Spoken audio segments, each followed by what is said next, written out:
Hello guys, welcome to my YouTube channel. If you are new to this channel, welcome to the channel. If you are a returning subscriber, homies, your home girl it's here. Today I'm deep into our traditional. I got two calabash. The one we store our soy milk or maere in, which is called onjuba, and the other one, which is the one now we save omaere into, whereby now one can drink this omaere from. Ooh, sorry, which is called or ehoro. One of them was attacked by mold, so it's having kind of black things on top and it's not looking that good.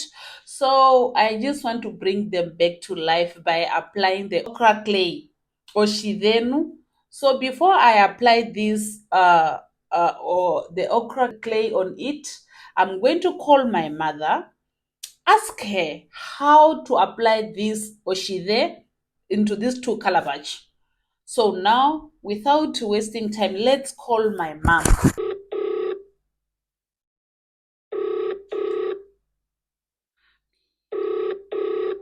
You entered the voicemail of 264.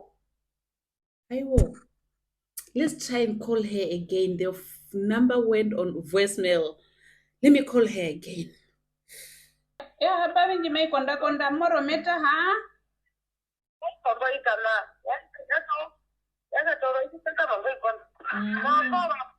Ulina wakora shimauhara. Mamungura yemeumbo.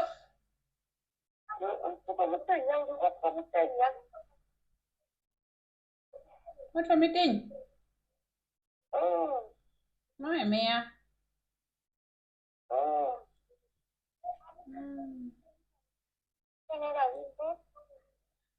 Nguno kuli na washinene moyo mbili na wahinaga nageyo.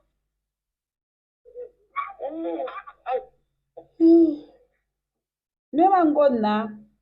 Mehoma o mahoro donjen o mahoro no donju poshide. Mevango kupura usha kuungulisi wabike na shimo hovyo vinambio shide.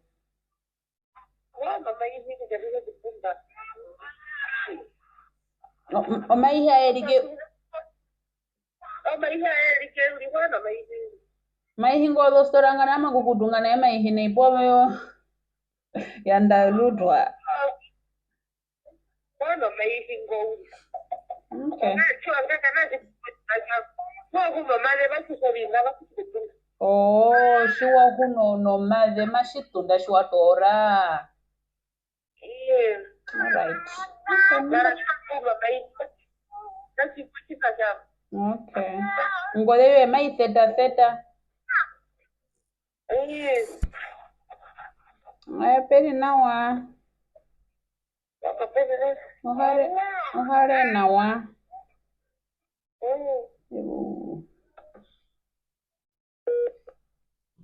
Oh, it was so nice talking to her.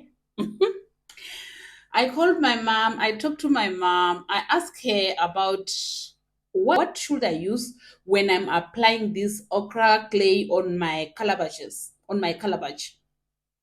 She said I should use milk only, not I should not add any oil, not Vaseline, not cooking oil, not olive oil, not omadeo gongombe, not the gear butter, not even any kind of butter, nothing. I should not add any of those things. I should use only milk, because if you use any kind of oil when you are applying this Ochre Clay, it will deadify things. Whenever you touch it, it will just get that reddish kind of color on anything that, even if you bring it closer to your clothes or something, it will just dirtify things. So in order to keep everything clean, even my own hands won't be dirty when it's dry, I should use only milk. So now let's go outside.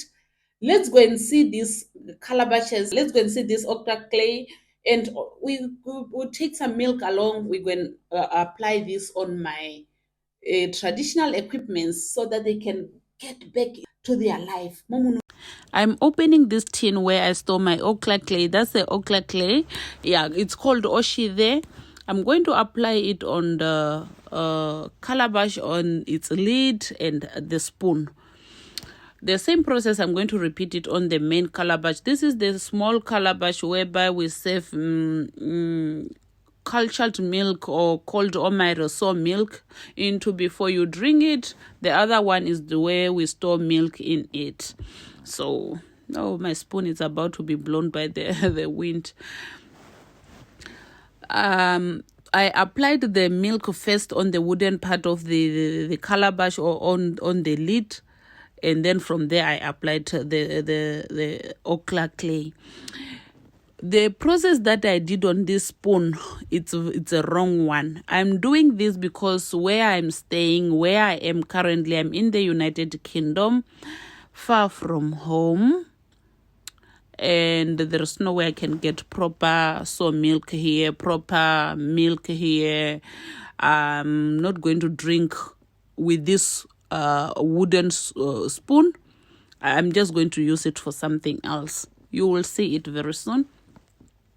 So normally there is no way you can apply that ochre clay on the spoon like that, because when you are going to drink the omaire or the soy milk from the calabash, the whole milk inside will turn into reddish. And who is going to drink a reddish milk in this world? Nobody. So that's not a proper way of applying it, but I did it because I told you guys that the thing was attacked by mold, right? Don't attack me. Don't come for me. No, that's not how we do it. Why are you doing it on the internet? No. I know what I'm doing because, I'm not going to use this for maire or something. Just going to use for something else. But yeah, just watch me applying the oshide. Oh, yeah.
went outside and I collect my stainless container with the small calabash. This one, the one that I said it's the one now we save omaere from our traditional soy milk from.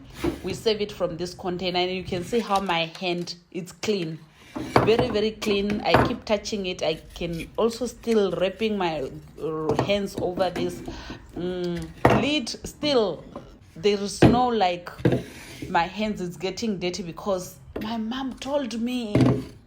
No, my mom was there, just there for me. So our chupas and these mahoros, they are not going to dirtify anything. Everything is going to be clean. Ekumbu orondo ekumbunu. How do you call that, guys? We call it ekumbu, the lid for the calabash where we store the milk. And there's the stainless steel bucket, looking shiny and clean and nice. And yeah, the big preparation has started. You will find out very soon. There they are. They are looking all beautiful and clean and cute. I love it.